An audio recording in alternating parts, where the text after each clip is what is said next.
Welcome. My name is Dr. Bob Saul, or some people refer to me as Dr. Bob. I am a pediatrician, medical geneticist, father, grandfather, husband, and citizen. I'm excited to be a part of the beloved 7-day experience for the Cornelia Stephanie Media Group. I invite you to tune in other days for other experts via the app that you're using today.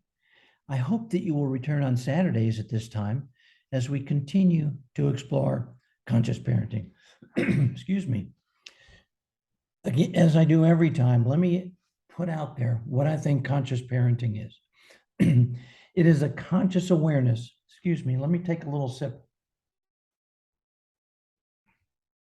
It is a conscious awareness of the learned ability of parents to understand their interactions with their children and to alter their responses to maximize positive responses and to minimize negative responses. Now, that sounds easy. I recognize it isn't. I'm a professional for over 40 plus years, and I'm a parent for over 40 plus years, and I recognize there are enough hills and valleys in this journey. Today, we're going to talk about what I've started talking about last time, and we're going to continue sort of my journey into conscious parenting. How did I get there? Back in 1999, I started writing a series of articles about what I called the 5 steps to community improvement, what each of us could do to improve our community. Last time I explored step number 1, learn to be the best parent you could be. And I emphasized that parenting is a constant learning experience. If you ever think you have it all whipped, you're fooling yourself. And to be the best parent you could be. Not everyone has the same circumstances. Not everyone has the same abilities. Single parent families, families with significant socioeconomic problems. There's a whole host of things that can be an impediment to parenting. So I want everyone to try to be the best parent they could be. And my job as a pediatrician and your job as a fellow citizen is to help enable them to be that, to help empower them to be that, not to tell them what to do. Now, what are the other steps to, what are the other 4 steps that I consider important in this journey to community improvement, which gets me to conscious parenting. Step number 2, get involved. It's important that parents get involved. There are so many different ways. People sometimes, well, what should I do? I said, well, that really depends on your circumstance, depends on your community, depends on your family. Whether that's being an integral part of your church, whether that's going to the soup kitchen, whether that's leading a Boy Scout troop. There's so many different things that one can do to get involved in their community. But it's absolutely imperative that you get involved in some way, shape, or form, because that's what children see. That's how children learn how important it is to get involved just outside the home. If, again, if at all possible, given the circumstances of your family. I think it's the other important part. Excuse me. Remember, children don't vote. So it's imperative that you get involved by voting, and please vote for children's issues. Children don't vote. Children are our next generation, and it's so important that we vote on their behalf, that we look at politicians that have the best interests of children at heart, and consider our vote in that way. Step number 3, stay involved. That is, you might say, well, isn't getting involved and staying involved the same? I don't think so.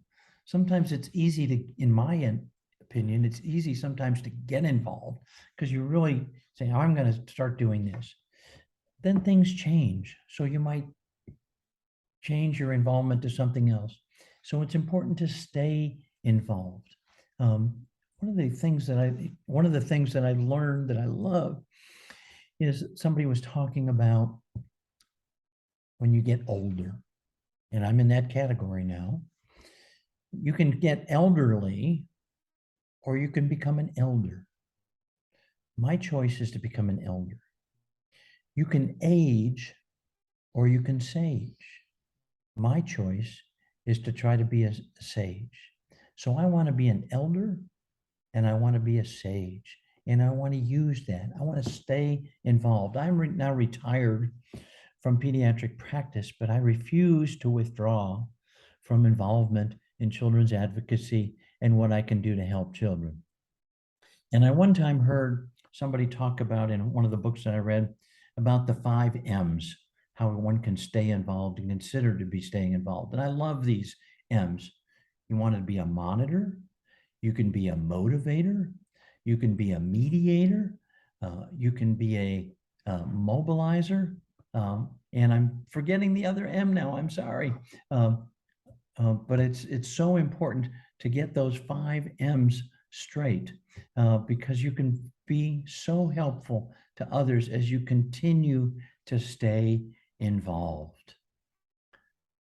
Step number 4, love for others. Now, this should seem to be the most intuitive, the most obvious, but in our divisive society of today, I think that's one of the more difficult ones. We shout past each other. We refuse to listen to each other. We demonize each other. We belittle each other. And I don't know how we can do this in a society that touts itself as being a democracy, that touts itself as touting citizenship as so important. Citizens care for each other. Citizens care about each other. Citizens exercise empathy. And that means exercising love for one another, even the person you disagree with politically, even the person you disagree with in so many different ways. You don't need to go to their house and try to hug them, but you need to understand and accept their point of view and realize that if you're not all working together for the good of your community, you're not helping in the long run. Number 5, which I think is the toughest one, forgiveness. And I love the words of Morrie Schwartz. And I don't know if you've ever read the book, Tuesdays with Morrie. It's a great little book written by Mitch Albom, who is a reporter for the Detroit newspaper. And he found his life getting a little wayward, and he went back to one of his esteemed college professors and found out his college professor was dying from Lou Gehrig's disease. So he went to visit him every Tuesday, and Morrie sort of told him the life's lessons. But one of the most important life lessons, and I simplify, forgive yourself, forgive others, do it now. It's imperative that we look at how we can forgive ourselves for maybe some of the ill thoughts we've harbored for far too long, or some of the other things that we've done. We need to forgive others, and we need to do it now. And again, I recognize that's a simplification. It's hard. And I would contend that the ability to practice forgiveness evolves over time. What you expect from a 4-year-old, 14-year-old, 24-year-old, 44-year-old, 74-year-old is different. And hopefully we get better in terms of understanding the practice of forgiveness as we go forward. It's so important. One quick example, one night my son said something that really set me off. I yelled at him. He turned into a puddle. My wife got mad at me for yelling. We went into that family meltdown mode where nobody talks. We just walk past each other. That night I laid down with my son, told him how sorry I was.